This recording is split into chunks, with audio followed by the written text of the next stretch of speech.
గెలిపించుకున్నారు. ఇప్పుడు కూడా అదే పరిస్థితి. ఎమ్మెల్సీకి బలం లేకపోయినా విశాఖలో అభ్యర్థిని ఎందుకు పెడుతున్నారండి? మెజార్టీ సభ్యులు లేనప్పుడు ఎందుకు పెడుతున్నారు? మా పార్టీ తరఫున గెలిచిన వాళ్ళని సంతలో పశువులు కొన్నట్టు కొనటమే. ఇది చంద్రబాబు నాయుడు గారి రాజకీయం. ఇది చంద్రబాబు గారి నైజం అని ప్రజలందరికీ తెలుసు. ఆ సందర్భంగా మా పార్టీకి చెందిన కార్యకర్తల్ని, మా పార్టీకి చెందిన లీడర్స్ ని వీళ్ళందరితో సమీక్షించి, ఎస్ మనం ఈ రోజు ఓడిపోయి ఉండొచ్చు, మనకు భవిష్యత్తు ఉంది, మన ఎమ్మెల్సీని మనం గెలిపించుకోవాలి అని చెప్పేసి జగన్మోహన్ రెడ్డి గారి రివ్యూ చేయడం కూడా అదేదో పాపం అయిపోయినట్టు, అదేదో నేరం అయిపోయినట్టు మాట్లాడుతూ ఉంటే ఆంధ్ర రాష్ట్రంలో రాజకీయాల గురించి ఏం మాట్లాడాలండి? ఏం మాట్లాడాలి? ఆయన వచ్చి ఎవరు మన భీమిలి ఎమ్మెల్యే గారు అనేటువంటి గంటా శ్రీనివాసరావు గారు వచ్చి అద్భుతంగా మాట్లాడారు.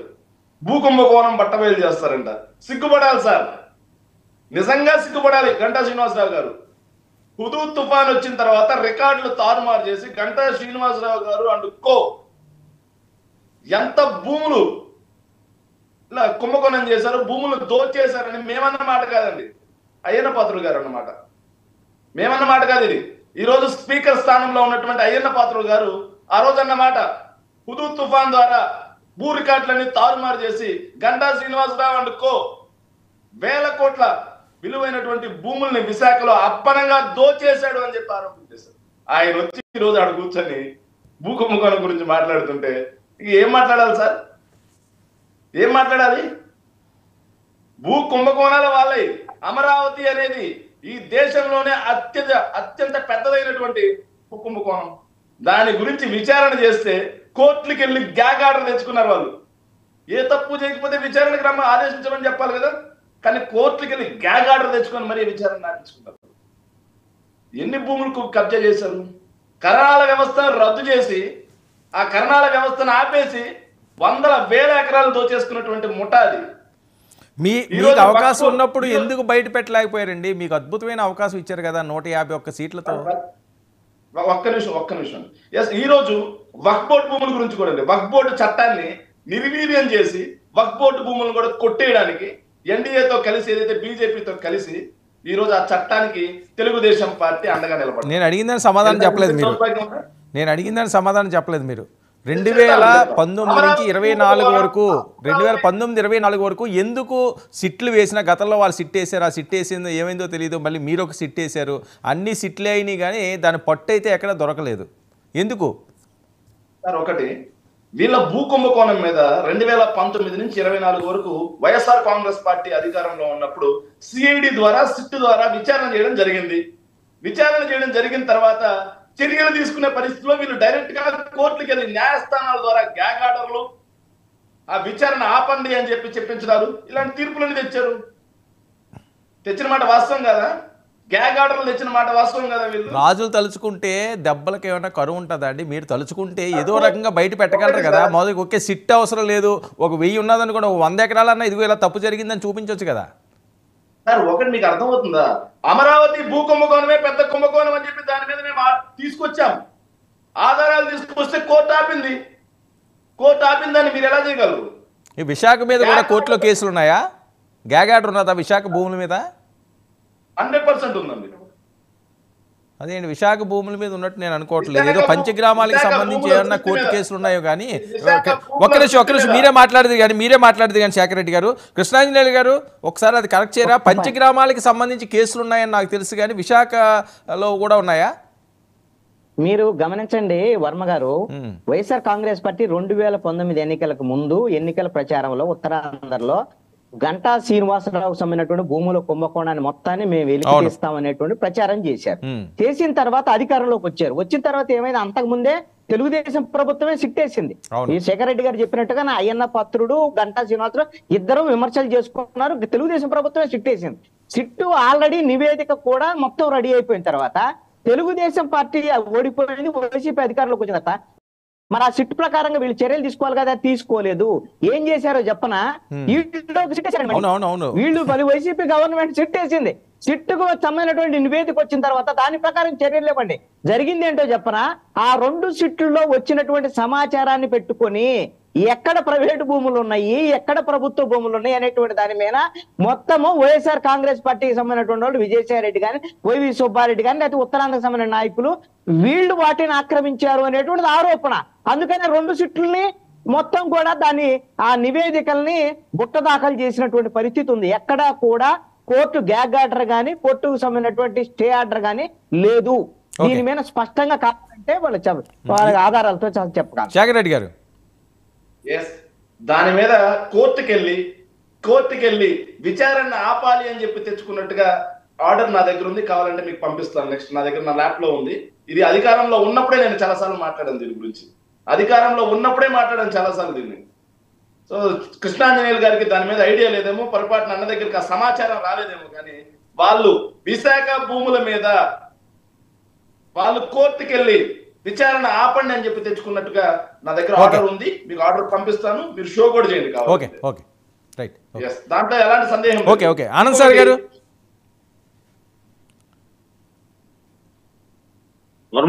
5 సంవత్సరాలు వేచిన ఉదయం ఈరోజు గుడ్ న్యూస్ చెప్పినట్టున్నారు. పోలిట్ బ్యూరోలోని పదవులు వస్తున్నాయట. మరి ఎవరెవరికి వస్తాయో, మరి ఈ తర్వాత ఎలా ఉంటుందో పరిస్థితి చూడాలి. ఏంటి ఇంత ఖచ్చితంగా జగన్మోహన్ రెడ్డి గారు అయితే ఇంత దారుణమైన ఓటమికి ఆయన ఎక్కడ తప్పులు జరిగినాయి అని ఆల్రెడీ తెలుసుకుని ఉంటారు. అందుకని ఆయన సీరియస్గా 29కి అయితే వర్కౌట్ చేస్తున్నారు. మీరు 29కి వర్కౌట్ చేస్తున్నారు. చంద్రబాబు నాయుడు గారు కూడా గతంలో చేసిన పొరపాట్లన్నీ కూడా ఆయన తెలుసుకుంటున్నారు. ఇంత ముందులాగా ఆ కక్ష సాధింపులోనే ఆ ఫైర్ అనో లేకుండా ఒక పద్ధతైన రాజకీయాలతో ప్రజలను మెప్పించి ఒప్పించి కంటిన్యూగా మేమే అధికారంలో ఉండే విధంగా ప్రణాళికలు చేసుకుంటున్నారట. ఆ విధంగా తీసుకున్న నిర్ణయాలు అనుకోవచ్చా, లేకపోతే ఇది మాటల వరకే పరిమితమా? ముందుగా మీకు చర్చలో పాల్గొన్న పార్టీ ప్రతినిధులకి, పెద్దలకి హృదయపూర్వక నమస్కారం. చంద్రబాబు నాయుడు గారు దేశంలోనే ఒక సీనియర్ మోస్ట్ పొలిటీషియన్. ఆయనకున్న అనుభవం అపారమైంది.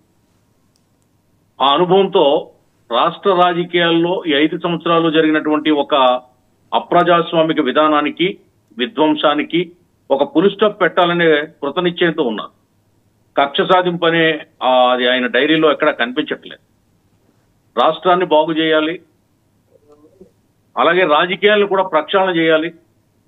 పూర్వం దామోదరం సంజీవ గారి సమయంలో, నీలం సంజీవ్ రెడ్డి గారి సమయంలో, వెంకటరావు గారి సమయంలో, పివి నరసింహరావు గారి సమయంలో, ఎన్టీ రామారావు గారి సమయంలో ఏ విధంగా రాజకీయాలు ఎంత విలువలతో కూడి ఉండేయో, ఒక సంప్రదాయబద్ధంగా నడిచేయో, అలాగా వాజ్పేయి గారి లాగా ఒక మంచి పొలిటికల్ వాతావరణాన్ని తీసుకురావాలనే ఒక తపన ఆయనలో కనపడుతుంది, అంతర్లీనంగా కనపడుతుంది.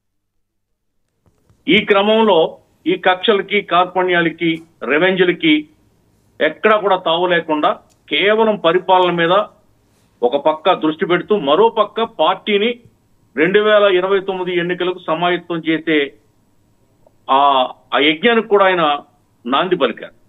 ఎందుకంటే ఈ 5 సంవత్సరాలు కూడా ఒక యుద్ధంలాగా తెలుగుదేశం పార్టీ శ్రేణులు శ్రమించాయి, పోరాటం చేశాయి. ప్రాణాలను సైతం పణంగా పెట్టి ఈ వైసీపీ అనే ఆ దుష్ట శక్తితో మేము పోరాడాం.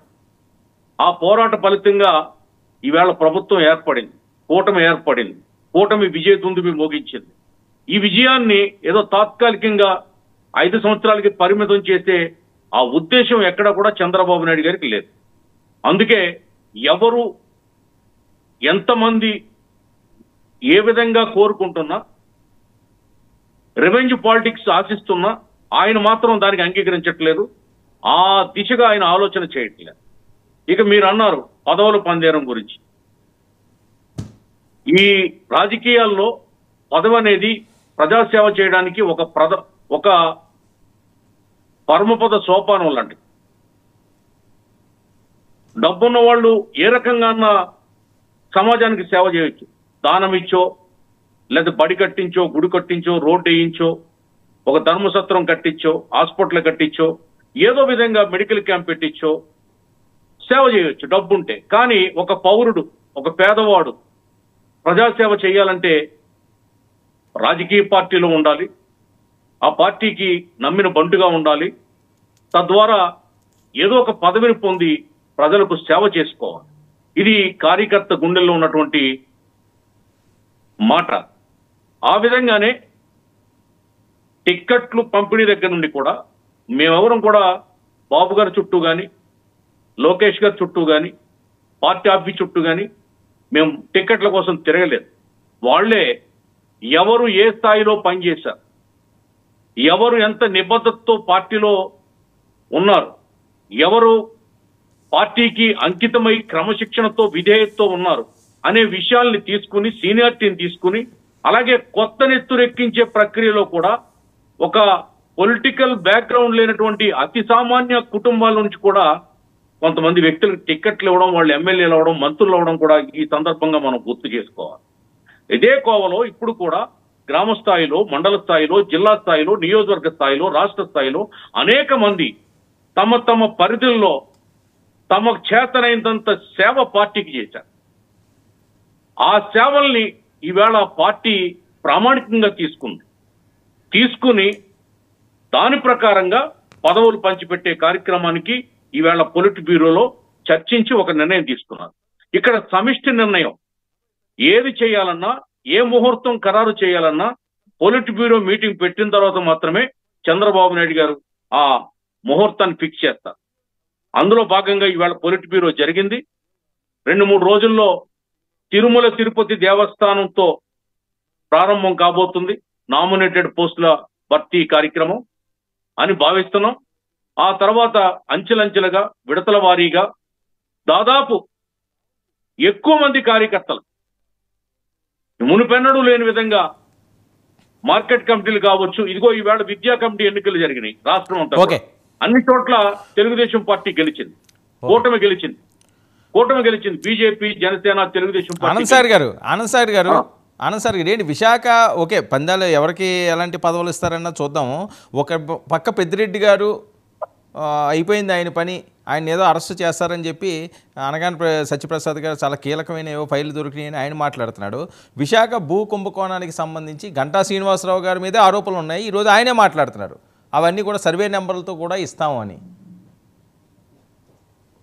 శేఖర్ రెడ్డి గారు చెప్పారు గంటా శ్రీనివాసరావు గారు స్టే తెచ్చుకున్నారని చెప్పి. ఆరోపణలు ఉంటాయి, ఆయన స్టే తెచ్చుకున్నారంట. అలాగే విజయసాయి రెడ్డి మీద కూడా 3000 ఎకరాలు కబ్జా చేశాడు వైజాగ్ లో అని చెప్పి ఆరోపణలు ఉన్నాయి. ఆయన దగ్గర ఒక లాయర్ మొన్నే శాంతి మేడం గారి కేసులో ఆయన క్లియర్ గా చెప్పాడు, నేనే దగ్గరుండి ఆ గోడలు కూలగొట్టించాను, ఆ యూనివర్సిటీ గీతం యూనివర్సిటీ అంతా నేనే బద్దలు కొట్టించి ఆక్యుపై చేసుకున్నాను, ఓపెన్ గా చెప్పాడు ఆయన, పబ్లిక్ మీడియాలో చెప్పాడు. కాబట్టి కబ్జాకు care of address YCP party. Shekar Reddy garu అంటున్నారు మేము సింగిల్ గా ఉంటాం అంటున్నారు. ఓకే, మీరు సింగిల్ ఏకాకి, మీరు తల్లికి దూరంగా ఏకాకిగా ఉన్నారు, చెల్లికి దూరంగా ఏకాకిగా ఉన్నారు, బాబాయ్ కుటుంబానికి ద్రోహం చేసి ఏకాకిగా ఉన్నారు, ఈవేళ రాష్ట్రంలో ప్రజలకు దూరంగా ఏకాకిగా ఉన్నారు. ముఖ్యమంత్రిగా కూడా మీరు ఏకాకిగా ప్యాలెస్ లో పబ్జీ ఆడుకుంటూ ఏకాకిగానే గడిపారు. మీరు ఏకాకే, మేము కాదను, కరెక్ట్ మీరు చెప్పింది. కానీ ఇక్కడ ఈ కబ్జాలు, భూకుంభకోణాలు మీ హయాంలో జరిగేదానికి అనే కోకొల్లలుగా సాక్ష్యాధారాలతోటి మేము ముందుకు రాబోతున్నాం. ఎందుకు తొందర, ఎందుకు, ఎవరు భూ కబ్జాలు చేశారు, ఎవరు ఏం చేశారు. ఒక్కటిసారి నేను ఎమ్మెల్సీ ఎన్నికల్లో పొంగునూరు ఇన్ఛార్జ్ గా పనిచేశా. 16-17 రోజులు అక్కడ ఉన్నాను. నేను ఉన్నప్పుడు రోడ్డు పక్క నిలబడితే వందలాది టిప్పర్లు దూసుకుపోయాయి. అసలు ఒక్క సెకండ్ లో 100 ఆ లారీలన్నీ పెద్దిరెడ్డి గారి. ఆ పట్టుకెళ్ళేదంతా ఇసుక దోపిడీ. అంటే ఆ లారీకి అడ్డం వస్తే ట్రాఫిక్ కానిస్టేబుల్ కూడా దాని కింద పడి చావాలి. పెద్దిరెడ్డి గారి దోపిడీకి పరాకాష్ట ఆ జిల్లాలో విన్నాం ఆ రోజు. అందుకే అక్కడ వెళ్తే చెప్పండి. అందుకే ఆ జిల్లాలో నేను ఒక కాలేజీకి వెళ్తే ప్రిన్సిపల్ చెప్పాడు నాకు, సార్ మీరు రావద్దు ఇక్కడ, ఇలా మీ జిల్లాలాగా ఉండదు ఇక్కడ, మీరు ఇలా పబ్లిక్ గా వచ్చి మమ్మల్ని ఓట్లు అడిగితే మమ్మల్ని కూడా చంపేస్తారు పెద్దిరెడ్డి గారి మనుషులు, మేము తెలుగుదేశానికి ఓటేస్తాం, సీక్రెట్ గా వేస్తాం, దయచేసి మీరు వెళ్ళిపోండి అని నాకు ఒక కాలేజ్ ప్రిన్సిపల్ చేతులు పట్టుకుని రిక్వెస్ట్ చేశాడు. గేటు తాళం వేసారు, వాళ్ళు లోపలికి రానివ్వలేదు. గేటు దగ్గరకు వచ్చి ఆయన చెప్పాడు అన్నమాట. అంటే అంత దారుణమైనటువంటి పరిపాలన పొంగనూరులో, చిత్తూరు జిల్లాలో పెద్దిరెడ్డి గారు ఆయన ఇలాకాలో జరిగిందంటే, రాష్ట్రంలో జగన్మోహన్ రెడ్డి గారి నేతృత్వంలో, రాష్ట్రంలో అన్ని జిల్లాల్లో 25 జిల్లాల్లో 25 పెద్దిరెడ్లు, 25 జగన్మోహన్ రెడ్లు దోపిడీదారులు సార్. రాష్ట్రాన్ని 3 జోన్లుగా విభజించి సాయిరెడ్డి, సజ్జల రెడ్డి, సుబ్బారెడ్డి అని 3 రెడ్లు కట్టబెట్టేశాడు జగన్మోహన్ రెడ్డి. ఓకే ఆనంద్ గారు, రైట్. ఓకే, వైజాగ్ భూకుంభకోణం ఆ పరాకాష్ట, ఓకే, వేలాది ఎకరాలు. సరే చూద్దామండి ఏం జరుగుతుందో. మరి ఏదో అంటున్నారు కదా, 30,000 కోట్ల మీరే రూపాయల దోపిడీ వైజాగ్ లో జరిగింది. అధికారంలో 30,000 కోట్ల రూపాయల దోపిడీ వైజాగ్ మేము బయట పెట్టబోతున్నాం అన్ని. అదే చూద్దామండి. 2014 నుంచి 19 వరకు వస్తుంది అనుకున్నాం, రాలేదు. 19 నుంచి 24 వరకు అనుకున్నాం, రాలేదు. ఇప్పుడు వస్తుందో రాదో చూద్దాం. రైట్, మనతో పాటుగా ప్రియా సౌజన్య గారు కూడా జాయిన్ అయ్యారు, జనసేన రాష్ట్ర కార్యదర్శి. సౌజన్య గారు నమస్తే. నమస్తే అండి. పదవుల పందారమాట, ఎన్నాళ్ళలో వేచిన ఉదయం 10 సంవత్సరాల నుంచి మీరు మీ బాసు వెయిట్ చేశారు, ఎప్పుడెప్పుడా గెలుస్తామని. అద్భుతమైన విజయాన్ని ప్రజలు ఇచ్చారు, ఇంక మీ వంతు వచ్చినట్టున్నది. ఏం పదవులు ఆశిస్తున్నారు? పదవులు అంటే 10 ఏళ్ళ నుంచి కష్టపడ్డాం కాబట్టి ఖచ్చితంగా ఆశిస్తాము. పవన్ కళ్యాణ్ గారు 2009 నుంచి 2024 వరకు వేచి చూస్తే ఆయనకి వాళ్ళ ఉన్నతమైన బ్రహ్మరథం పట్టారు ప్రజలందరూ. సో ఆయనతో పోల్చుకుంటే మేమేం పెద్ద కాదు, కానీ కష్టపడ్డవాడు ఆశించడంలో తప్పేమీ లేదండి. నేను అది ఇది అంటే నేను మీన్స్ మా పవన్ కళ్యాణ్ గారితో 2014 నుంచి ఈ రోజు వరకు నడుస్తున్న వారు ఎవరైనా నాయకులు లాంటి వాళ్ళు. ఇవాళ ఇన్ఛార్జీలు కూడా చాలామంది ఎమ్మెల్యే టిక్కొట్ వస్తుంది అనుకున్న వాళ్ళు రాని వాళ్ళు కూడా పవన్ కళ్యాణ్ గారిని నిజంగా పదవులు ఆశించిన వాళ్ళు వెళ్ళిపోయారండి. మొన్న 24లో వాళ్ళ బుద్ధులు బయట పెట్టుకుని కళ్యాణ్ గారిని ఏంటో చూడలేక వెళ్ళిపోయారు వాళ్ళు. ఈరోజు వాళ్ళు నెత్తు నోరు బాదుకున్నా కూడా రాలేరు. ఇంకా మేము కళ్యాణ్ గారు వెంట ప్రయాణం చేస్తాననే వాళ్ళు ఎవరైతే ఉన్నారో వాళ్ళందరికీ కూడా ఖచ్చితంగా పవన్ కళ్యాణ్ గారు న్యాయం చేస్తారు. అంటే ఆశిస్తే నాకు అది కావాలి ఇది కావాలంటే ఇచ్చే వ్యక్తి కాదండి. ఆయన్ని నమ్మి నిస్వార్థంగా ఎవరైతే ఉంటారో వాళ్ళు ఎప్పటికీ పవన్ కళ్యాణ్ గారు వదులుకోరు, అది మా అందరికీ తెలుసు.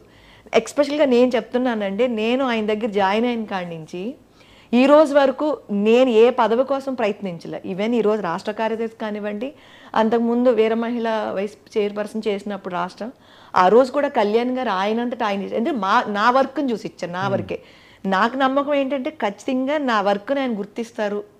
రేపు రాబోయే నామినేషన్ పదవుల్లో నాకు కూడా నామినేటెడ్ పోస్టులో నాకు కూడా అవకాశం ఉంటుందని ఒక నమ్మకం. ఇన్ కేస్ లేకపోయినా కూడా పవన్ కళ్యాణ్ గారిని కానీ జనసేన పార్టీని విడిచిపెట్టేది లేదు. అదే ఆయన అదృష్టం, మీలాంటి వాళ్ళు ఉండడం. మేము ఆయనతో ఉంటామండి. ఎందుకంటే మీ అందరికీ కళ్యాణ్ గారు చూసే వాళ్ళు కొంతమందికి ఎలా కనపడతారంటే ఆయన పవన్ కళ్యాణ్ గారు ఇంకోలా చేశారు, తాకట్టు పెట్టారు, అమ్మేశారు అంటారు. కానీ ఆయనతో 2 నిమిషాలు మాట్లాడితే చాలండి, ఈయనతో జీవితకాలం ఇలా ఉండిపోతే చాలు అనిపిస్తుంది. పదవులు ఆశించకూడదండి నన్ను అడిగితే కళ్యాణ్ గారిని. కళ్యాణ్ గారితో ఆయనతో జనసేన పార్టీలో ఉన్నామన్నదే పెద్ద పదవి మాకు. ఈరోజు వచ్చి డిబేట్లో కూర్చున్నానంటే ప్రియా సౌజన్య ఎవరండి అసలు? ఇవాళ 99 ఛానల్కి వర్మ గారు నన్ను పిలిచారు అంటే ఎవరండి? నేను పవన్ కళ్యాణ్ గారు పెట్టిన భిక్ష కదండి ఇది మాకు. ఇంతకన్నా పెద్ద పదవి నాకు ఏముంది చెప్పండి. ఖచ్చితంగా కళ్యాణ్ గారు ఈ రోజు కాకపోయినా ఏ రోజైనా నన్ను గుర్తిస్తారు, నాకు మంచి అవకాశం వస్తుంది. దానికోసం మాత్రం ఖచ్చితంగా వేచి చూస్తాను. రాకపోయినా మరో 10 ఏళ్ళు వెయిట్ చేస్తాను. జగన్మోహన్ రెడ్డి గారు పంతా మార్చుకున్నారట. 2029 టార్గెట్గా దేనికైనా సరే తెగించడానికి తగ్గడానికి సిద్ధపడ్డారట. ఆ విధంగా ప్రణాళికలు చేసుకుంటున్నారు. మీకు అంత ఈజీ కాదు అని ఈసారి దేనికండి 2019 ఇంక ఈజీ కాదు, 29కి ఇంకా ఈజీ కాదు ఏది అంటే. ఒకటండి, ఇప్పుడు జనసేన, టీడీపీ, బీజేపీ మొన్న ఎలక్షన్లో వాళ్ళు నిజంగా కూడా ప్రజలు వాళ్ళని నమ్మారు, వీళ్ళు చేయగలరు, ప్రజల్ని సస్యశ్యామలంగా ఉంచగలరు, కక్షలు కార్వణ్యాలు లేకుండా, బ్లేడ్ బ్యాచ్ లేకుండా, గంజాయి వాళ్ళు లేకుండా, అలాగే మద్యం అనే విషయంలోని మద్యం తగ్గిస్తున్నాను చీప్ లిక్కర్లు అమ్మి జనాలు ప్రాణాలు మీ ఎగ్జాంపుల్ రాకేష్ మాస్టర్ గారండి. ఆయన బీర్లు తాగుతూ చచ్చిపోయాడని చెప్పి ఆ మధ్య తెగ చెప్పుకునేవారు.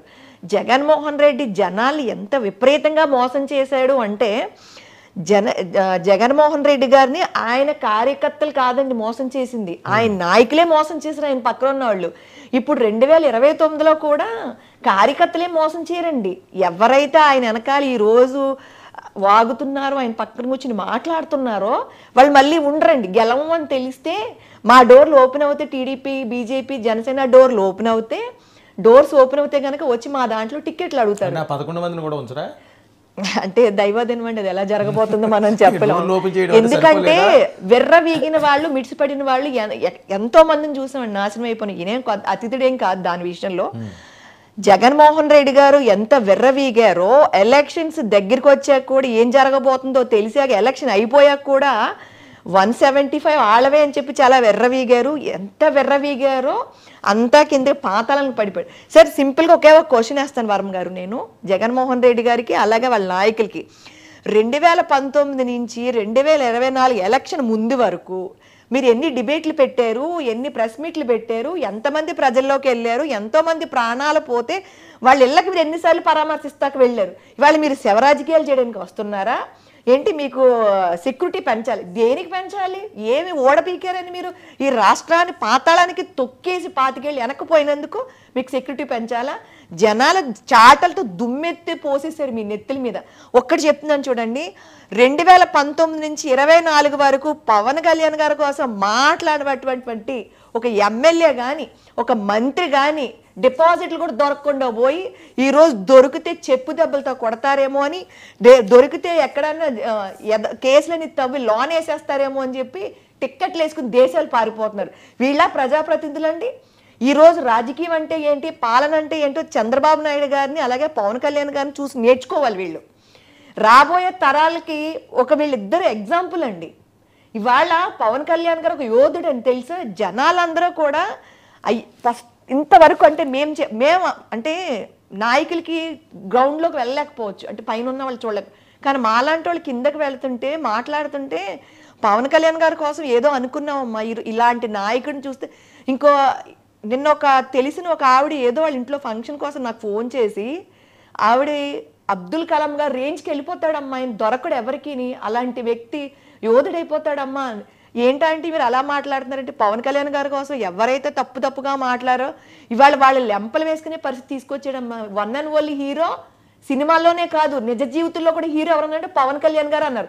ఈరోజు చంద్రబాబు నాయుడు గారిని పవన్ కళ్యాణ్ గారు ఏ రకంగా విడగొట్టాలని చూసినా వాళ్ళు ఇడిపోరండి. వాళ్ళు చక్కగా 2029 కాదు 2039 కూడా మా కూటమి చూస్తుంది.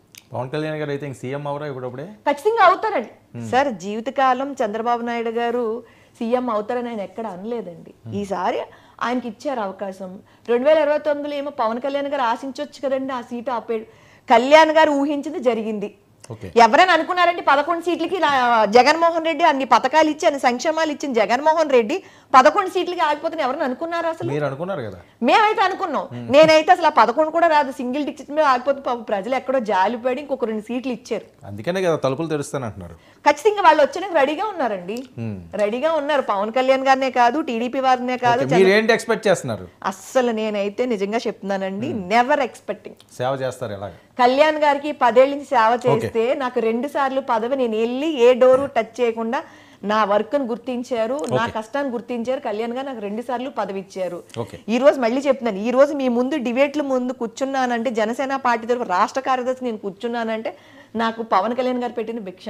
ఇంతకు మించిన నాకు ఇంకేం అవసరం. కానీ కళ్యాణ్ అంటే కష్టపడ్డాం కూడా 10 ఏళ్ళ నుంచి ఆశిస్తాం. నేను ఆశిస్తున్నా. ఆశించకపోతే నాకు నేను నమ్మక ద్రోహం చేసుకుంటూ అబద్ధం చెప్పిందని అవుతాను. ఖచ్చితంగా ఆశిస్తున్నాను. కళ్యాణ్ గారు ఖచ్చితంగా నన్ను గుర్తిస్తారు, నాకు ఏదో మంచి అవకాశం ఇస్తారని నమ్మకం ఉంది. ఇవ్వకపోయినా మరో 10 ఏళ్ళు అలాగే ఉంటారు. ఓకే, శేఖర్ రెడ్డి గారు పవన్ కళ్యాణ్ గారిని అన్నందుకు లెంపలాట వేసుకుంటున్నారా? ఇది రాజకీయ చర్చలాగా లేదు సార్. నాకు నిజంగా ఆ జనసేన ప్రతినిధి మా సోదరి మాట్లాడటం మొదలైనప్పుడు నేను నవ్వుకుంటూనే ఉన్నాను సార్. నిజంగా మీరు మామూలుగానే నవ్వుకుంటారు కదా. ఎందుకంటే సార్ ఒకటి, ఎందుకు లెంపలు వేసుకోవాలి? పవన్ కళ్యాణ్ గారు ఏం ఓడబెరికారని చెప్పి లెంపలు వేసుకోవాలి? నువ్వు పోటీ చేశాడు, గెలిచాడు. మరి 2019లో పోటీ చేసిన 2 చోట్ల గుండుసున్నా సార్. పోటీ చేసిన 2 చోట్ల అధ్యక్షుడే గుండుసున్నా. మరి ఆ రోజు తమరి పరిస్థితి ఏంటండి? రాజకీయాల్లో గెలుపు ఓటమి 2 సహజమే. ఈ రోజు మీరు గెలిచి ఉండొచ్చు. 2019లో మేము గెలిచాం. 29లో ఎలా ఉంటుందో ప్రజలే తీర్పిస్తారు. రాష్ట్రాన్ని 20 సంవత్సరాలు వెనక్కి తీసుకెళ్లారంటే ప్రియా చౌదరి గారు మాట్లాడుతుంది. రాష్ట్రాన్ని ఎవరు తీసుకెళ్తున్నారు తెలుసా తల్లి?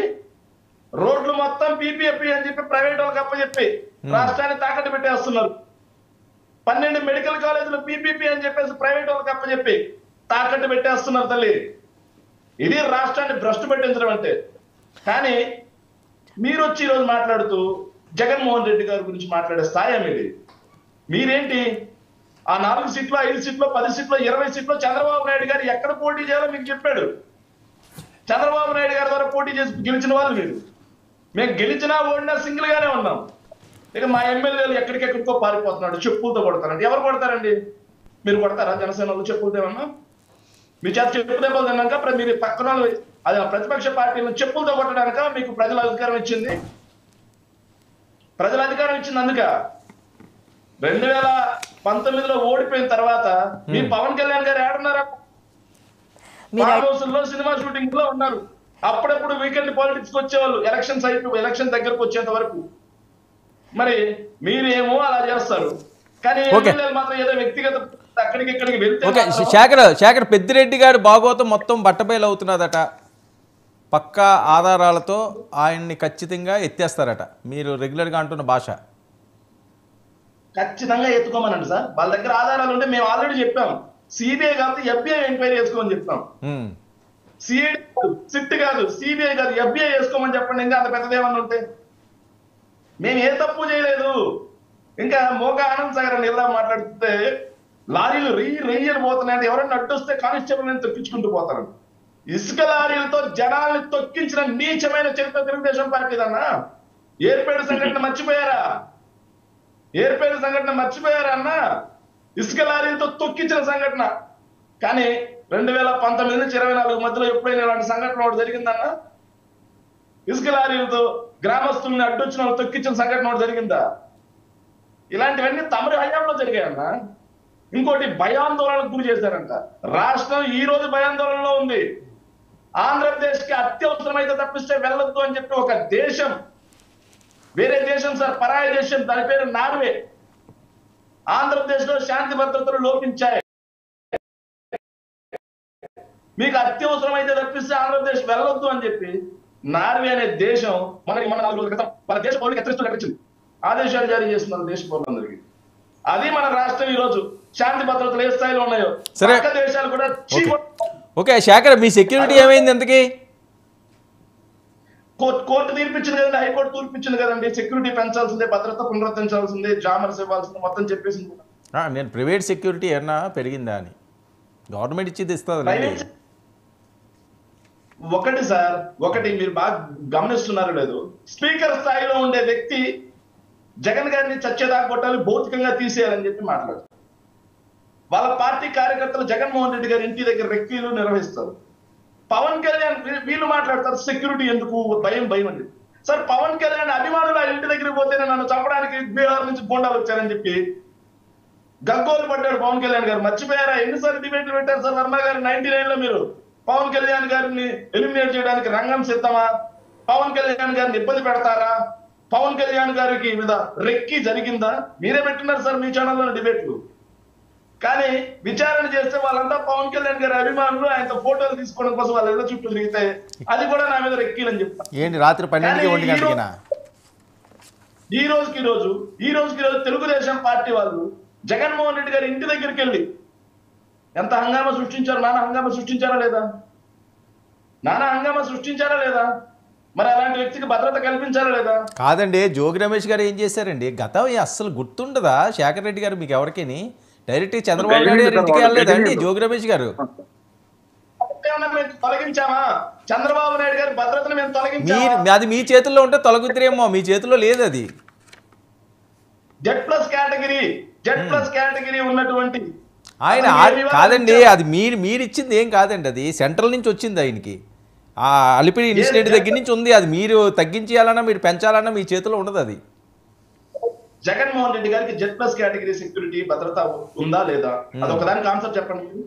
అదొకదానికి ఆన్సర్ ఇచ్చేమంటున్నారు కదా వాళ్ళు. బుల్లెట్ ప్రూఫ్ కారు కూడా ఇచ్చేమంటున్నారు. సార్ వినండి సార్, వర్మ గారు వినండి. బుల్లెట్ ప్రూఫ్ వెహికల్ ఇచ్చారు, పనిచేసే వెహికల్ ఇచ్చారా? మీడియా చర్చల్లో వచ్చి అద్భుతమైన వెహికల్ ఇచ్చామని చెబుతారు. కోర్టు దగ్గరికి వెళ్ళి పాడైపోయిన వెహికల్ ఇచ్చాం, రీప్లేస్ చేస్తా ఉంటారు. ఏది నిజమండి? సో మీ అనుమానం ఏమైనా కుట్ర జరుగుతుందనా? సార్ 130 మంది సెక్యూరిటీని 900 సెక్యూరిటీ అని చెప్పి మాట్లాడతారు తెలుగుదేశం పార్టీ వాళ్ళు. ఓకే, 900 మంది సెక్యూరిటీ చెప్పి మాట్లాడతారు. కాసి అక్కడ ఏమైనా కుట్ర జరుగుతుందని అనుమానాలు ఉన్నాయా మీకు? కుట్ర జరుగుతుందని అనుమానాలు ఉన్నాయా? సాక్షాత్తు హోంమంత్రి గారు నిస్సిగ్గుగా అబద్ధాలు మాట్లాడుతూ ఉంటే 900 మందితో జగన్మోహన్ రెడ్డి గారికి భద్రతాం. ఇంత నిస్సిగ్గుగా అబద్ధాలు మాట్లాడాలి ఏం మాట్లాడతాం సార్? ఓకే. సో ఈ రోజుకైనా జగన్మోహన్ రెడ్డి గారి విషయంలో ప్రభుత్వం ఖచ్చితంగా జగన్మోహన్ రెడ్డి గారి భద్రతా విషయంలో ఓకే సమీక్షించాల్సిందే. Okay okay Anand sir garu, ఎందుకు జగన్మోహన్ రెడ్డి గారు భద్రత విషయంలో ఇంత కాంట్రవర్సీ తీసుకొస్తున్నారు, అది మీకే ఇబ్బంది అవుతుంది ప్రజల్లో అని చెప్పి వాళ్ళు మాట్లాడుతున్నది? కాంట్రవర్సీ చేసుకుని ఆయన మీడియాలో ఉంటున్నాడు జగన్మోహన్ రెడ్డి వర్మ గారు. ఏమి లేదు, మాజీ ముఖ్యమంత్రికి ఏమని ఈయన ఉండండి, శేఖర్ రెడ్డి గారు మాట్లాడుతున్నాం కదా, మీది అయిపోయింది, ఆగండి మీరు. మాజీ ముఖ్యమంత్రులు ఈయన ఒక్కడే కొత్తగా ఇవాళ రాలేదు రాష్ట్రంలో. 16 మందో 17 మందో అప్పుడే మాజీ ముఖ్యమంత్రులు అయ్యారు. వాళ్ళందరికీ కూడా 58 మందితో Z+ కేటగిరీ సెక్యూరిటీ ఆటోమేటిక్ గా ఉంటుంది. అది దాన్ని ఎవరు ఏమి చేయలేరు. మీరు అన్నారు ఇందాక చక్కగా చెప్పారు శేఖర్ రెడ్డి గారికి మీరు కౌంటర్. అది రాష్ట్ర ప్రభుత్వం చేతుల్లో కూడా ఉండదు. అది ఇట్స్ ఏ మ్యాండేటర్. అది మీరు చంద్రబాబు నాయుడు గారు అలిపిరి సంఘటన జరిగినప్పుడు, బాంబ్ బ్లాస్టింగ్ జరిగినప్పటి నుంచి కూడా అది ఆయన కంటిన్యూ అవుతుంది. అందుకు ఆయన ఇంకా సరిపోదని చెప్పి మళ్ళీ చంద్రబాబు నాయుడు గారు సెంట్రల్ గవర్నమెంట్ అడిగితే ఎక్స్ట్రా ఇచ్చారు.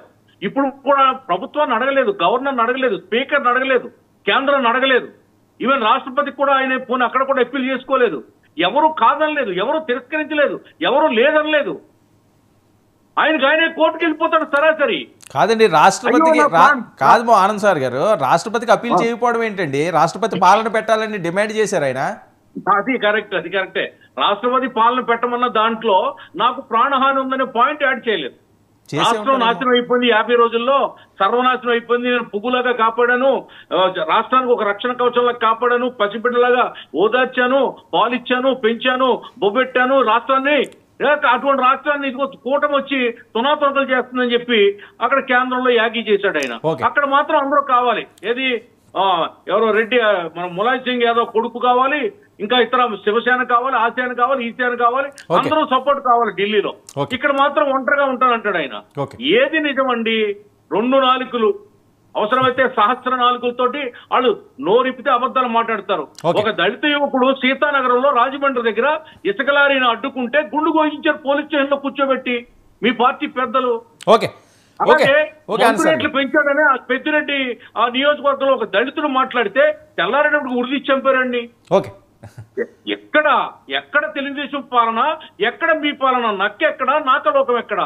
మా పరిపాలన స్వర్ణయుగం, ప్రజలు మెచ్చే పాలన తెచ్చింది తెలుగుదేశం పార్టీ, రాజకీయాలు గుట్టు విప్పింది తెలుగుదేశం పార్టీ. ఇవాళ కూటమి అంటే ఏంటి? కేంద్రంలో బీజేపీ, ఇక్కడ జనసేన, తెలుగుదేశం పార్టీ. ఈవేళ 50 రోజులు 30 రోజులు కూడా గడవకుండానే రాష్ట్రానికి ఎన్ని వేల నిధులు కేంద్రం నుంచి వచ్చాయి ఆలోచించండి. మీరేమన్నా తేగలిగారా? ఆఖరికి వెనుకబడిన జిల్లాల అభివృద్ధికి ఇచ్చే నిధులు కూడా 5 ఏళ్లలో మీరు తేలేకపోయారంటే మీరు అసమర్థులు కాదా?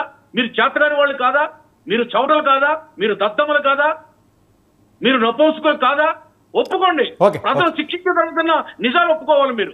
ఆనంద్ సార్ గారు, మేము హీరోలని ప్రజలు మీరు మాట్లాడితే మీ మాటలు ఎడారిలో ఎడారిలో వెన్నెల లాంటిది మీ మాటలు. ఒకసారి కృష్ణాంజనేయులు గారు ఒక నిమిషం ఇస్తారు ఒక నిమిషం శేఖర్ ఒక నిమిషం వెయిట్ చేయండి, ఇస్తాను. కృష్ణాంజనేయులు గారు ఇందా పవన్ కళ్యాణ్ గారు బెంగళూరు వెళ్ళి ఒక అంశం మీద ప్రస్తావించారు. అది పెద్ద ఎత్తున ఈరోజు సోషల్ మీడియా షేక్ చేస్తున్నది, కాంట్రవర్సీ అవుతున్నది. ఒకసారి బయట వినండి. పవన్ కళ్యాణ్ గారు బయట ప్లే చేయండి. And nowadays the current cinema, of course I'm a part of the cinema also. Most of the time I struggle to do such films. I said, am I sending the right message? But of course cinema is different, but the cultural shift, what happened, that was quite interesting for us. So here I would like to, though what I could not do in real life, cinema life, but I wish I'm able to do it in real life. And I'm grateful for politics. I'm grateful for people for AP for choosing me and getting me elected through Pittapuram and taking charge as a deputy CM.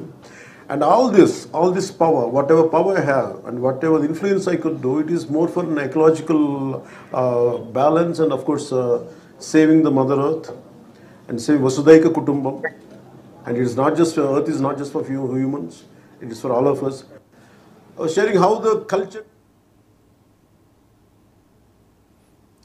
వేరే బయట ఉంటుందమ్మా, అది మీరు play చేద్దరు. కానీ కృష్ణాంజనేయులు గారు ఆయన మాట్లాడిన అంశం ఏంటంటే సినిమా హీరో పాత్రలపై ఆయన విన్నారు కదా. ఓకే, ఏంటది? పుష్ప టార్గెట్ చేశారా? ఈ సందర్భం ఏంటి? ఇక్కడ ఒక అంశం అండి, మ్మ్. పుష్పకి నేషనల్ అవార్డ్స్ కూడా వచ్చాయి. అవును. నేషనల్ అవార్డు వచ్చినటువంటి నేపథ్యంలో చాలా చర్చ జరిగింది. అరే ఇప్పుడు రెడ్ శాండిల్ స్మగ్లర్ కి అవార్డు ఇవ్వటం ఏంటని. అవార్డు ఇచ్చింది స్మగ్లర్ కాదండి, దానికి సంబంధించినటువంటి పాత్రలో అద్భుతంగా నటించినటువంటి అల్లు అర్జున్ కి వచ్చింది. మీరు ఒకసారి గమనించాలి, పవన్ కళ్యాణ్ కూడా ఈ స్మగ్లర్లు హీరోలు అయిపోతున్నారు, హీరోలాగా చూపిస్తున్నారు సినిమాల్లో అనేటువంటి విషయాన్ని తప్పు పెట్టారు. నేను అంటాను, పవన్ కళ్యాణ్ కూడా హీరోగా గ్యాంగ్స్టర్ గా నటించాడు, రౌడీగా నటించాడు, వల్గర్ గా కూడా నటించినటువంటి పరిస్థితులు చాలా ఉన్నాయి సినిమాలు. రేపొద్దున ఓఎంజీ ఏంటి, ఆయన గ్యాంగ్స్టర్, ఒరిజినల్ గ్యాంగ్స్టర్ సంబంధించినటువంటి ఓజీకి సంబంధించినటువంటి దాంట్లో ఆయన ఇవి సినిమాల్లో ఆ పాత్ర ఏమిటి అనేటువంటి దాని మీద నటిస్తారు తప్ప అల్లు అర్జున్ ఏమన్నా రెడ్ శాండిల్ స్మగ్లరా అండి? ఆయన పాత్ర ఆయనకి ఇచ్చారు, దాని పాత్ర అద్భుతంగా నటించాడు, ఆ పాత్ర రక్తి కట్టింది. ఈ రోజున ఒక పాన్ ఇండియా మూవీగా అంత తక్కువ బడ్జెట్ లో, మిగతా పాన్ ఇండియా మూవీలు పెద్ద బడ్జెట్ లో తీస్తే వాళ్ళు ఆ విధంగా ప్రజల ఆదరణ పొందినటువంటి ఈ వ్యాఖ్యల వెనక ఖచ్చితంగా మెగా కుటుంబంలో ఉండేటువంటి విభేదాలు దాగి ఉన్నాయి. ఖచ్చితంగా చాలా సందర్భాల్లో మొన్న ఎన్నికల్లో కూడా అల్లు అర్జున్ వైఎస్ఆర్ కాంగ్రెస్ పార్టీకి బహుశా ప్రచారం చేశాడు, నంద్యాలలోనే ఎక్కడికో వెళ్ళి. మిగతా కుటుంబం అంతా వచ్చి పవన్ కళ్యాణ్కి ప్రచారం చేశారు, ఏదో రామ్ చరణ్తో సహా, చిరంజీవితో సహా మద్దతు ఇచ్చినటువంటి పరిస్థితి ఉంది. ఆ విధంగా వర్టికల్ గా డివైడ్ అయినటువంటి పరిస్థితి ఉంది మెగా కుటుంబంలో. ఒకటి అల్లు అరవింద్ కుటుంబము, అదే విధంగా అల్లు అర్జున్, ఇంకొకటి చిరంజీవి పవన్ కళ్యాణ్ కుటుంబం. అది అంతర్గతంగా ఉంటాయండి, విభేదాలు ప్రతి కుటుంబాల్లో ఉంటాయండి. ఎందుకు వచ్చింది అనేటువంటి విషయాన్ని సింపుల్ గా చెప్తాను ఈ మాట.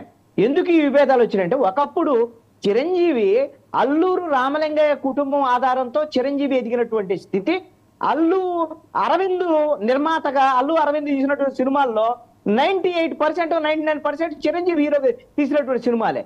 ఆ విధంగా ఉన్నటువంటి నేపథ్యం చిరంజీవి ఎదిగినటువంటి తీరు. ఆ తర్వాత ఎవరైతే చిరంజీవి ద్వారాగా వచ్చినటువంటి వాళ్ళు ఉన్నారో, రామ్ చరణ్, పవన్ కళ్యాణ్, అదే విధంగా సాయి ధరమ్ తేజ్, వీళ్ళందరూ కూడా ఈ రోజున అల్లు అరవింద్ యొక్క పెత్తనాన్ని వీళ్ళు అంగీకరించేటువంటి పరిస్థితి లేదు. వద్దు, నువ్వు చిరంజీవి అల్లు అరవింద్ పెత్తనాన్ని ఒప్పుకోవద్దు అని. ఆ సమయంలోనే అల్లు అర్జున్ తన తండ్రికి అండగా నిలబడి, మేము కూడా ఏం తక్కువ కాదు, మేము కష్టపడి పైకి వచ్చినటువంటి వాళ్ళమే, మా నాన్న కూడా కష్టపడి పైకి వచ్చాడు, మేము ఇండివిజువల్ గా కూడా నిలబడగలము, చిరంజీవి గురించి గొప్పగా చెప్తూనే మేము ఒంటరిగా కూడా నిలబడగలిగినటువంటి శక్తి సామర్థ్యాలు మాకున్నాయని అనేక సందర్భాల్లో అలా వైకుంఠపురంలో సినిమాకి రిలీజ్ ముందనుకుంటా చాలా స్పష్టంగా అల్లు అర్జున్ చెప్పినటువంటి పరిస్థితులు. ఈ రోజున మెగా కుటుంబంలో స్పష్టమైనటువంటి విభేదాలు ఉన్నాయి. ఈ రోజున పవన్ కళ్యాణ్ లాంటి డిప్యూటీ సీఎం ఆ స్థాయిలో ఉండి అల్లు అర్జున్ ని టార్గెట్ చేయటం అనేటువంటిది నాకు తెలిసి ఇది మంచిది కాదేమో నేను అంటున్నాను. పవన్ కళ్యాణ్ ఇప్పుడు వరకు చాలా హుందాగా వ్యవహరిస్తున్నారు. మీకు వాళ్ళ రాజకీయ ప్రత్యర్థి అయినటువంటి జగన్మోహన్ రెడ్డి విషయంలోనే చాలా హుందాగా, అసలు ఏ విధమైనటువంటి వ్యాఖ్యలు లేకుండా మీరు కూడా వ్యాఖ్యలు చేయొద్దని వాళ్ళ కార్యకర్తలకి, నాయకులకి చెబుతూ మనము బాధ్యతగా ఉండాలి, 164 సీట్లు ఇచ్చారు ప్రజలు, మనం మంచి పాలన అందించాలని చెబుతూ ఈ రోజున ఏదో ఒక అవకాశం దొరికింది, ఆయన ఫారెస్ట్ మినిస్టర్ కాబట్టి రెడ్ శాండిల్ కి సంబంధించినటువంటి అంశాన్ని మీరు చెప్పొచ్చు, అద్భుతంగా రెడ్ శాండిల్ కి సంబంధించినటువంటి విషయాన్ని మేము అదుపు చేయడానికి చేస్తాం, ఆ విధంగా గతంలో వచ్చినటువంటి సినిమాలు వచ్చేటువంటి విధంగా చేస్తాము, ఏమో చెప్తే కరెక్ట్ గా ఉంటది. ఖచ్చితంగా అల్లు అర్జున్ ని టార్గెట్ చేశారు పవన్ కళ్యాణ్, ఇది ఆయన స్థాయికి మంచిది కాదు అనేటువంటిది నా యొక్క అభిప్రాయం. ఓకే శేఖర్ సార్, మన ఆనంద్ సాగర్ గారు మాట్లాడుతూ నపుంసకులు అనే మాట మాట్లాడారు. అనే స్థాయికి తగిన మాట కాదు, ఖచ్చితంగా దాన్ని వెనక్కి తీసుకోవాల్సిందే. నిస్సిగ్గుగా సార్, పార్లమెంట్ రాష్ట్రానికి చెందిన ఎంపీ గారు, తృణమూల్ కాంగ్రెస్ చెందిన ఎంపీ గారు చెప్పుతో కొట్టినట్టు సమాధానం చెప్పారండి. ఆంధ్రప్రదేశ్ వాళ్ళు ప్రజల చంకలు కొట్టుకున్నారు, కానీ కేంద్రం నుంచి రూపాయి కూడా నిధులు రాలేదండి, ఇచ్చింది మొత్తం అప్పు అని. 15,000 కోట్ల అప్పు. ఆ అప్పు కూడా ఈ రోజు ఏదో సాధించినట్టుగా అప్పును కూడా ఏదో పెద్దగా సెలబ్రేట్ చేసుకుంటూ దానికి కూడా నపుంసకులు అనే మాట మాట్లాడారంటే వాళ్ళ స్థాయికి అది కరెక్ట్ కాదు, అది వాళ్ళ విజ్ఞత వదిలేస్తున్నాయండి. అందరూ గమనిస్తారు. నిధులు అంటే నిధులు సార్, ఎవరు చెవుల్లో ఏం పెడదాం, చెవుల్లో అని చెప్పి మాట్లాడడానికి, అప్పు తీసుకొచ్చి బజలు కొట్టించుకోవడానికి, అప్పు తీసుకొచ్చి కేకులు కట్టించుకోవడానికి సిగ్గుపడాలి సార్ కొంచెం. సౌజన్య గారు మోసం చేస్తారా? ఓకే ఒక్క నిమిషం చెబుతారా? ఒక్క నిమిషం శేఖర్ ఒక్క నిమిషం. ప్రియ సౌజన్య గారు ఏంటి మళ్ళీ ఇప్పుడు వరకు కూడా చాలా హుందాగా ఉన్నారు, అల్లు అర్జున్ విషయంలో అది కొద్దిగా ఇబ్బందికరం, మెగా అసలు వర్సెస్ ఎక్కడ అల్లు అర్జున్ పేరు మెన్షన్ అసలు కావాలని చెప్పి డిబేట్ లో కూడా ఇలా చిన్నపిల్లలు మాట్లాడకండి సార్ వర్మ గారు. మీరు లేదు ఆయన అనడం ఏంటంటే రాజ్ కుమార్ గారిని సంబోధించి అప్పట్లో హీరోలు అందరూ కూడా అడవులను కాపాడేవారు, లేకపోతే మంచి చేసేవారు, ఇప్పుడు వీళ్ళు ఏమోని హీరోలు అందరూ రెడ్ శాండిల్స్ ఈ మాఫియాల్లాగా ఉన్నారు అన్నది ఆయనది. ఆ బయట అయితే మా వాళ్ళు ప్లే చేయలేదు, వేరే ప్లే అయింది, కానీ వాస్తవం అయ్యింది, అది వైరల్ అవుతుంది. అంటే అల్లు అర్జున్ గారిని ఒక్కనే కాదండి, ఇప్పుడు ఈ మధ్యకాలంలో అడవుల మీద, రెడ్ శాండిల్ మీద, గంజాయి మీద కూడా చాలా సినిమాలు వస్తున్నాయండి. సో ఆయన ఈ రోజు పర్యాటక శాఖ మంత్రి గారు కాబట్టి మనం అన్ని కాపాడుకోవాలి, అడవి శాఖ మంత్రి కాబట్టి మా డిప్యూటీ సీఎం గారు అన్న మాట ఏంటంటే, నేను కూడా ఒక హీరోనే కానీ ఇలాంటివి చూస్తుంటే బాధ, అంటే ఆయన నిజంగా ఇలాంటివి వస్తే చేయరు, ఖచ్చితంగా మనం కాపాడుకోవాలి, ఇలాంటి సినిమాలు ఇక మీదట వద్దు అని ఉదాహరణ ఇస్తే, ఇప్పుడు మీరు ఏంటంటే అండి ఇక్కడ అల్లు అర్జున్ ఇప్పుడు ఆయన సార్ అన్నట్టు మెగా కుటుంబానికి అల్లు వారి కుటుంబానికి ఉన్నటువంటి చిన్న విభేదాలు ఏదైతే చిన్న విభేదాలు ఉన్నాయో దాన్ని మళ్ళీ దీన్ని ఇంకో పెద్దగా చేసి సోషల్ మీడియాలో ఇంకా వైసీపీ వాళ్ళు ఇంకా బాగా వాడుకోండి, మరి ఏం పర్వాలేదు. కానీ ఈయన రాజకీయ పరంగానే మాట్లాడి మా ఉద్దేశం కళ్యాణ్ గారు సినిమా పరంగా మాట్లాడంటే సినిమాల్లో వాళ్ళు కూడా ఇలా చేయడం చాలా బాధాకరంగా ఉంది. ఇక మొదట రాబోయే రోజు ఇలాంటి వద్దు అని ఉద్దేశంతో చెప్పారే తప్ప మరో అల్లు అర్జున్ గారి మీద వేరే కక్ష ఏం లేదండి. ఇవి చిన్న చిన్న కుటుంబ తగాదాలండి. ఎంత కాదనుకున్నా వాళ్ళ ఇంట్లో ఏది జరిగినా వీళ్ళు కలుస్తారు, వీళ్ళ ఇంట్లో ఏది జరిగినా వాళ్ళు కలుస్తారు. మా అనుకుంటారా అండి? ఖచ్చితంగా కలుస్తారు. ఇందాక సార్ అంటున్నట్టు మన వైఎస్ఆర్సీపీ ఎలక్షన్స్కి ప్రచారానికి వెళ్ళారు, అందుకే ఆ టార్గెట్ పెట్టి అలా మాట్లాడతాం అల్లు అర్జున్ గురించి ఇలా మాట్లాడి ఈరోజు ముఖ్యమంత్రిగా ఉప ముఖ్యమంత్రిగా ఇది మంచి విషయం కాదు, ఇదైతే తప్పు అని అంటున్నారు. సార్ మీకు ఒకటి చెప్తానండి, ఉప ముఖ్యమంత్రి గారు పవన్ కళ్యాణ్ మన పార్టీ అధ్యక్షులు వారు అల్లు అర్జున్ గారిని ఒక్కరినే కాదండి మన రెడ్ శాండిల్ గురించి మంచి విషయమే చెప్పారు. అంటే మీకు అది తప్పుగా అర్థమై ఉండొచ్చు, ఆయన్ని అంటే ఆయన మనసులో ఏముందో భావన మనకైతే తెలీదు, మనం అదే తప్పుగా తీసుకుని మాట్లాడడం తప్పు. ఇప్పుడు ఆయన వైసీపీ వారు అధికార ప్రతినిధి ఎవరైతే ఉన్నారో ఇందాక నేను మాట్లాడిన దానికి ఏకిలిగా మాట్లాడారండి. ఆయన ఏమని 2019లో ఒక సీటు కూడా గుడ్డు సున్నా పవన్ కళ్యాణే గెలవలేదు, మీ అధ్యక్షుడు అది ఇది అని చెప్తున్నారండి. ఇప్పుడు మేము ఎప్పుడూ కూడా బాధపడలేదు, ఓడిపోయిన రోజు కూడా అంటే చిరునవ్వుతోనే బయటకు వచ్చాం. అంటే వైసీపీ వారికి మీ అధికార ప్రతినిధి మీకు సమాధానం చెప్తున్నానండి, ఈ 2019 ఎలక్షన్లో మేము ఓడిపోయినా కూడా చిరునవ్వుతోనే బయటకు వచ్చాం. ఎవరో మీరు మీ జగన్మోహన్ రెడ్డి గారు గెలిచి కూడా ఒక ఎమ్మెల్యేకి గెలిచి కూడా ఈ మాట అంటే క్షమించాలి, ఎవరో ఏదో పోగొట్టుకున్న వాళ్ళలాగా ముండమోపులాగా మూల కూర్చుని మూలుగుతూ ఉన్నాడు. ఈ 11 మందితో ఏంటి అలో లక్షణాన్ని ఏడుస్తూ కూర్చున్నారు. ఏ రోజు ఎవరు ఏడలేదండి, మేము అందరూ ధైర్యంగానే దమ్ముగానే మీరు ఎన్ని అరాచకాలు చేసినా మా మీద ఎన్ని కేసులు పెట్టినా సరే మీతో మేము పోరాడుతూనే ఉన్నాం. మీరు పోరాడలేక ఈరోజు కూటమి ప్రభుత్వాన్ని చూసి తట్టుకోలేక కక్కుకుంటున్నారు, మీ మీద మీరు కక్కుకుని ఈరోజు పవన్ కళ్యాణ్ గారిని కానివ్వండి, చంద్రబాబు నాయుడు గారిని కానీ మీ నోటుకు వచ్చినట్టు మాట్లాడారు. రెడ్ బుక్ ఓపెన్ చేస్తున్నటువంటి మన లోకేష్ గారి గురించి మాట్లాడారు. మీకు ఎందుకు అంత భయం? మీరు నిజాయితీ పరులు కదా, 2019లో చాలా మంచి పాలన అందించారు, మరి మీరు ధైర్యంగా సమాధానం చెప్పొచ్చు. దేనికి భయపడుతున్నారు జగన్మోహన్ రెడ్డి గారు? ఈరోజు ఎందుకు మాట్లాడితే మన బెంగళూరు ప్యాలెస్కి ఎందుకు పారిపోతున్నారు? ఆ రోజు పవన్ కళ్యాణ్ గారిని అప్పుడప్పుడు వచ్చినట్టు నెలకు 2 సార్లు వచ్చి వెళ్ళిపోతాడు. మరి ఇప్పుడు జగన్మోహన్ రెడ్డి గారు చేస్తుంది ఏంటండి? నిత్యం ప్రజల్లో ఉండమనండి, ప్రజలు ఏం బాధపడుతున్నారు సమస్యల మీద నిజంగా దమ్మున్నవాడైతే పోరాడమని చెప్పండి. ఈ రోజు కూటమి ప్రభుత్వం చేస్తున్న పాలన చూసి మీరు తట్టుకోలేక పిచ్చి మాటలు మాట్లాడుతున్నారా అండి? ఈ రోజు మీరు చేసిన తప్పులు చూసారా? విజయసాయి రెడ్డి గారిది మొన్న పాపం బయటపడింది ఏమండి. అలాగే రాబోయే రోజుల్లో ఇంకా కొంతమందివి చూసారా, మన రీసెంట్గానే కొన్ని పేపర్లు తగలబెట్టారు, అది మేము తగలబెట్టలేదు అంటున్నారు. ఇలా వీళ్ళకి తవ్వితే కొన్ని పెద్ద తలకాయలు ఉన్నాయండి వైసీపీలో. ఎందుకు వైసీపీలో పెద్ద తలకాయలు ఉన్నాయి, చిన్న తలకాయలు ఉన్నాయి, ఎందుకు రెడ్ బుక్ లో అందరూ ఉంటాయి. కొన్ని పెద్ద తలకాయలు ఉన్నాయి, ఎక్స్పెషల్ కొన్ని పెద్ద తలకాయలు జగన్మోహన్ రెడ్డి గారి సలహాలు ఇచ్చుకుంటూ జగన్మోహన్ రెడ్డి గారిని ఒక లబ్బర్ స్టాంప్ లాగా ఓన్లీ ఒక కుర్చీకి మాత్రమే పరిమితం చేసి ప్రజల మధ్యకి రానివ్వకుండా వీళ్ళే ప్రజాప్రతినిధులుగా చెప్తే జగన్మోహన్ రెడ్డి అదే నిజమని చెప్పుకుని ఆ కుర్చీలోంచి కదలలే.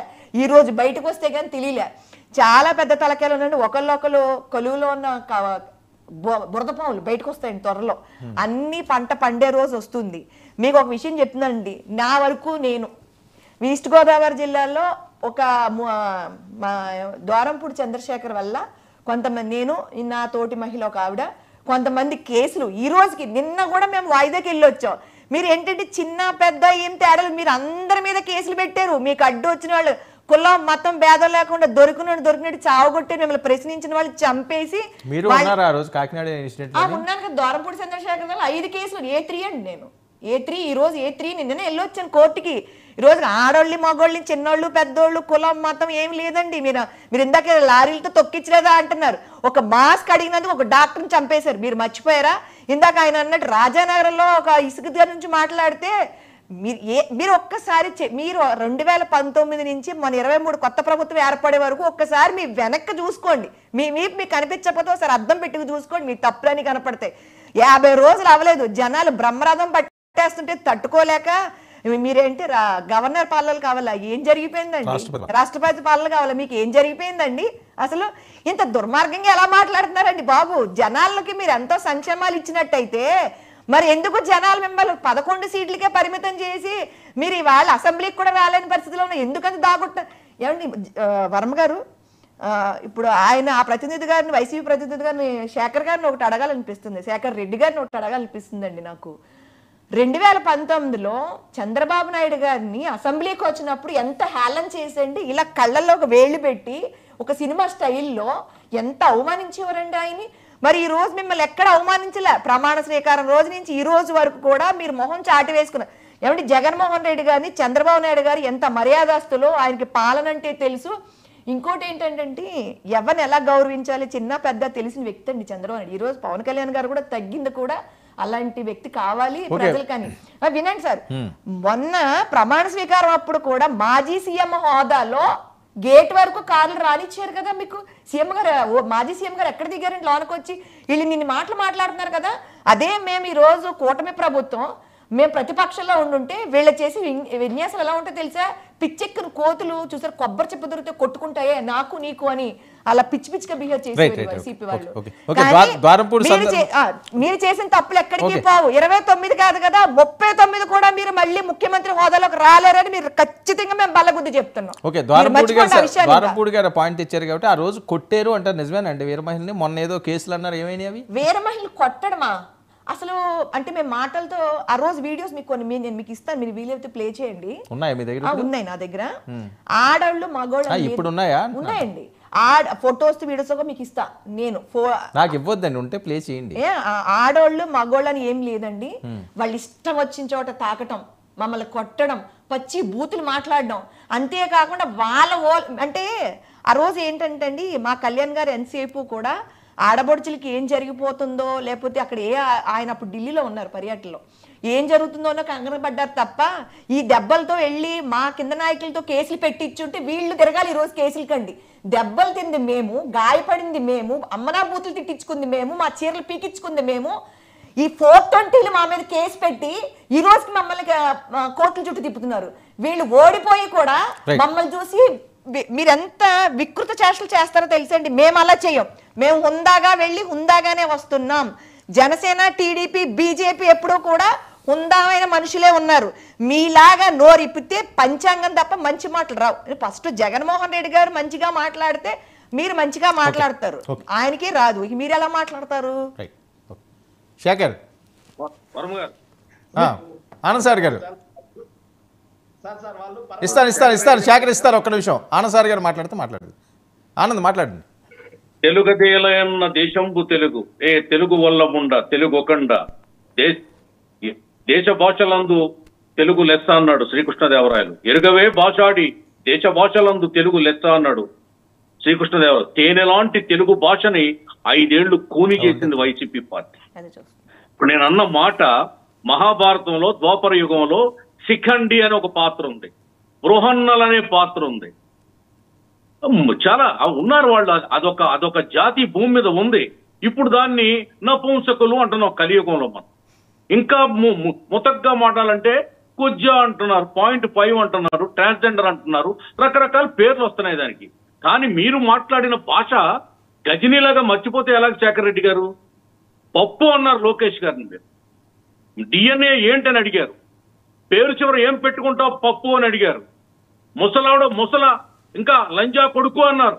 పవన్ కళ్యాణ్ దొంగ లంచా ఓకే కొడుతున్నాడు, ఓకే మీ ఓకే దొంగ ఓకే కొడుతున్నాడు. ఓకే ఓకే ఓకే ఇటువంటి దుర్మార్గమైనటువంటి భూతు పురాణాన్ని, వల్గర్ లాంగ్వేజ్ ని ఈ రాజకీయ తెర మీదకి తీసుకొచ్చినటువంటి పార్టీ మీ పార్టీ. మీరు ఈవేళ వాల్మీకిలాగా, యోగి వేమనల్లాగా మాకు నీతులు చెప్తారా శేఖర్ రెడ్డి గారు? ఓకే తప్పు.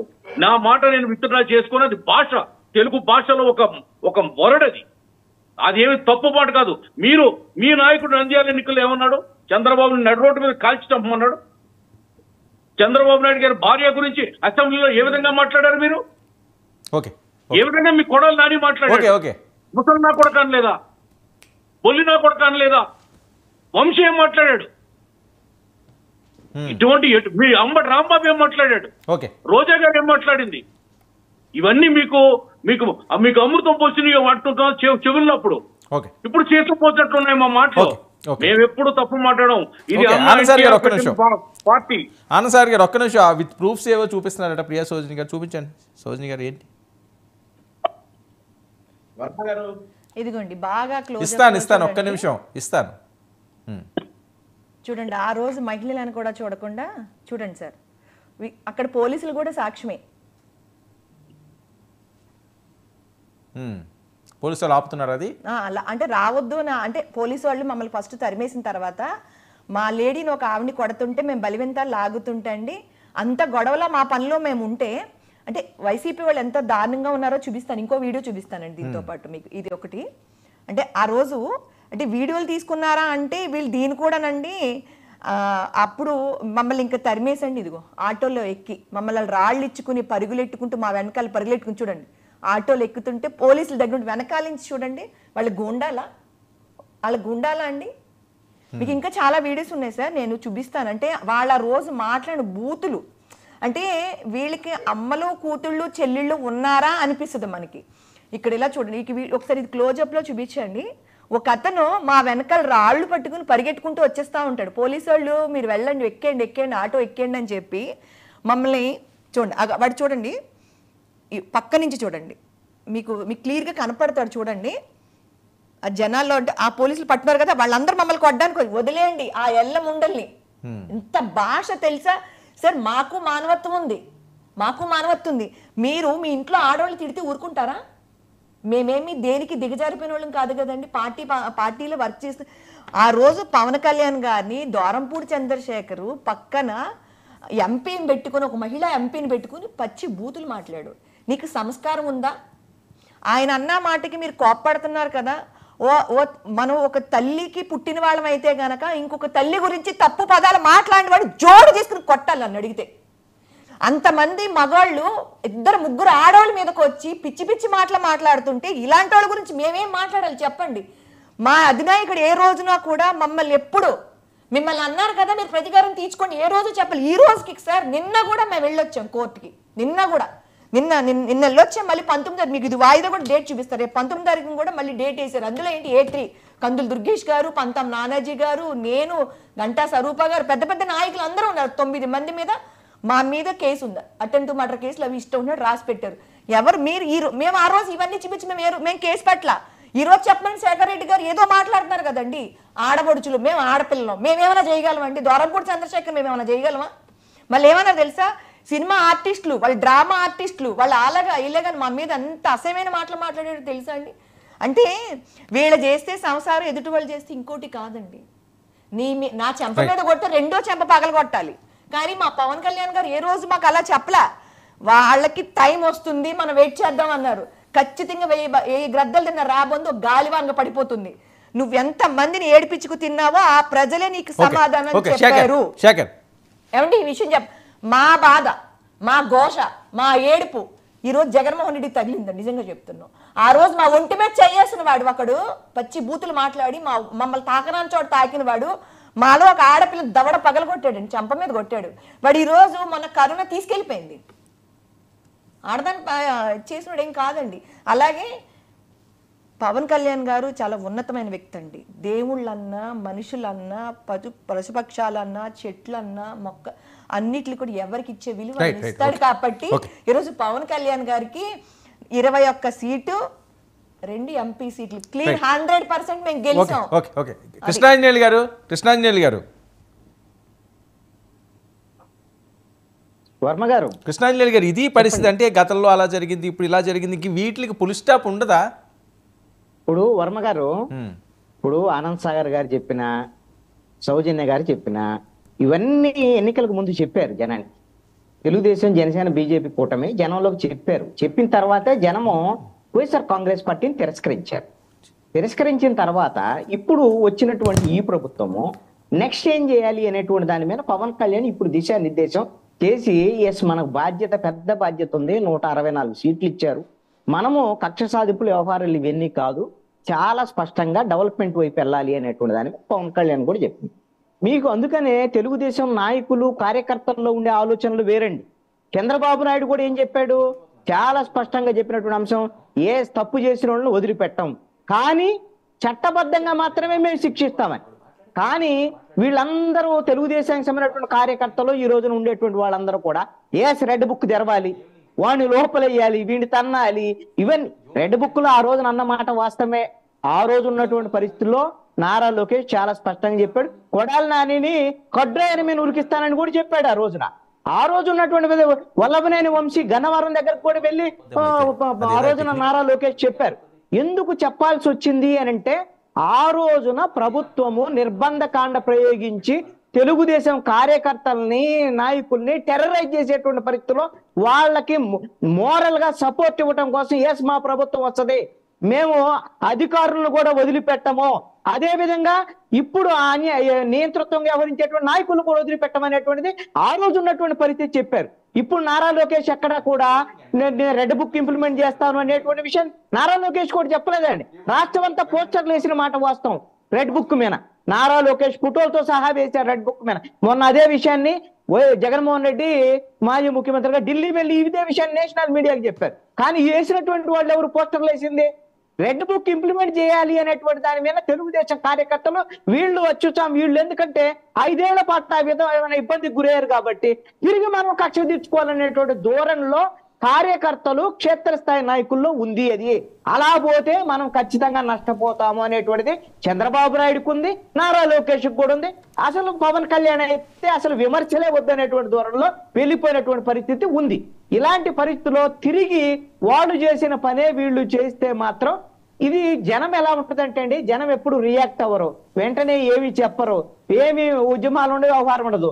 వాళ్ళకు ఒక టైం వచ్చినప్పుడు తీర్పిచ్చేస్తారు. ఎప్పుడు 5 ఏళ్ల తర్వాతే ఉంటుంది తప్ప ఇప్పుడేం చేయలేరు కదా జనము.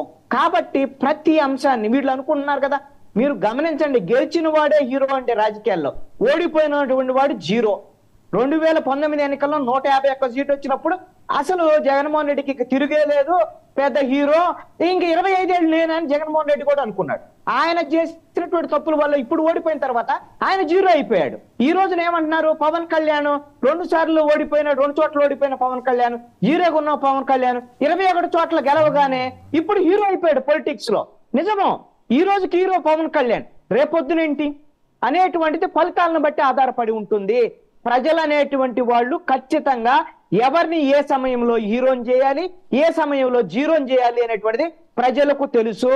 అందుకని ఈ రోజున జగన్మోహన్ రెడ్డి ఎందుకు మార్చుకున్నాడు తన పందాన్ని? జగన్మోహన్ రెడ్డికి 2019లో ఎందుకు ప్రజలు బ్రహ్మరథం బట్టి ఎందుకని సీట్లు ఇచ్చారు? ఆ రోజున జగన్మోహన్ రెడ్డికి ఉన్నటువంటి బలం ఏమిటంటే జనంలో ఉండటం.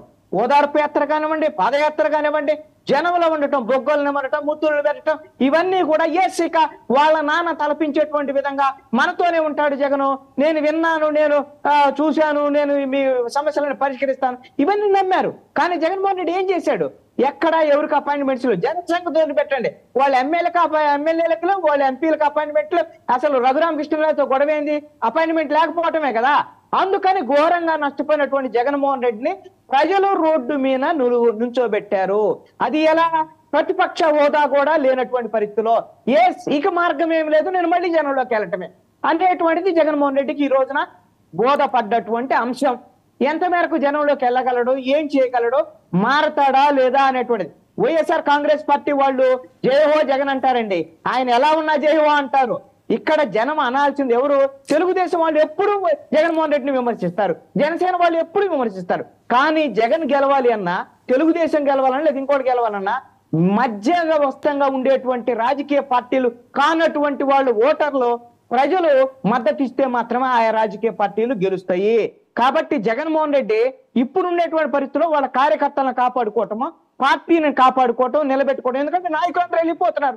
లేదు మీ అందరికి నేను అండగా ఉంటాను, నేను మారిపోయాను, మీకు అపాయింట్మెంట్ ఇస్తాను, మీరు చెప్పినట్టు వింటాను అనేటువంటి విషయంలో ఈ రోజున నేల మీదకి వచ్చాడు. ఒకవేళ ఆయన నమ్మి వాళ్ళ నాయకులు వీళ్ళందరూ మిగిలేరనుకోండి, కార్యకర్తలు అయితే వాళ్ళ కార్యకర్తలు ఉంటారు, వాళ్ళ కార్యకర్తలతో అధికారంలోకి రావటం సాధ్యమయ్యే పని కాదు. 40% ఓట్లు అనేటువంటి వైఎస్ఆర్ కాంగ్రెస్ పార్టీ ఓట్లు కాదండి ఇవి. వాళ్ళకి అలాంటి అపోహ పడితే మాత్రం చాలా తప్పు. ఎంతో కొంతమంది డీబీటీకి సంబంధించినటువంటి పథకాలు పొందినటువంటి వాళ్ళు, పేదల్లో ఈ విధమైనటువంటి కృతజ్ఞతా భావం ఉండి ఓట్లు వేసినటువంటి వాళ్ళు ఉన్నారు. వాళ్ళే వైఎస్ఆర్ కాంగ్రెస్ పార్టీ అనుకోవాల్సిన పని లేదు. కేవలము తెలుగుదేశం అయినా సరే, జనసేన అని వీళ్ళకందరూ లిమిటెడ్ అంటే 20% మించి ఓటింగ్ అనేది ఉండదండి. మిగతాదంతా కూడా వాళ్ళకు ఉండేటువంటి ప్రభుత్వం మీద ఉండేటువంటి వ్యతిరేకత, అదే విధంగా వీళ్ళ మీద ఉండేటువంటి సానుకూలతో మధ్యస్థంగా ఉండేటువంటి వాళ్ళు మారతారు. ఆ మధ్యస్థంగా ఉండేటువంటి వాళ్ళని ఎంతమంది దగ్గరికి వెళ్ళగలడు జగన్మోహన్ రెడ్డి, వాళ్ళకి భరోసా ఇవ్వగలడు అనేది ఇంపార్టెంట్. ఈ రోజు వెళ్తున్న దారి అయితే మాత్రం ఖచ్చితంగా వాళ్ళ కార్యకర్తలను కాపాడుకోవడం, పార్టీని కాపాడుకునే లైన్ మాత్రమే. కానీ ప్రజా సమస్యల మీద ఎక్కడా ఉద్యమాలు చేస్తే ఇప్పుడు ప్రజలు అంగీకరించరు. ఎందుకంటే ఇప్పుడే కదా ప్రభుత్వం ఏర్పడింది. ఇప్పుడు ఏర్పడిన వెంటనే మీరు అది చేయలేదు, ఇది చేయలేదు అని మాట్లాడితే జనం అంగీకరించరండి. ఇప్పటికి ఇంకా కనీసం 1 year ఉండాలి ఈ ప్రభుత్వానికి, 1 year గ్రేస్ పీరియడ్ ఉండాలి. ఆ 1 year గ్రేస్ పీరియడ్ లో తప్పులు చేశారు అని ప్రజలు భావించినప్పుడు, ప్రజల్లో ఈ ప్రభుత్వం మీద వ్యతిరేకత వచ్చినప్పుడు మాత్రమే అప్పుడు ప్రజలు సంసిద్ధంగా ఉంటారు ప్రభుత్వం మీద వ్యతిరేకత ఉద్యమాలకు కానీ మిగతా విషయాలకు కానీ. మరి ఎందుకు జగన్మోహన్ రెడ్డి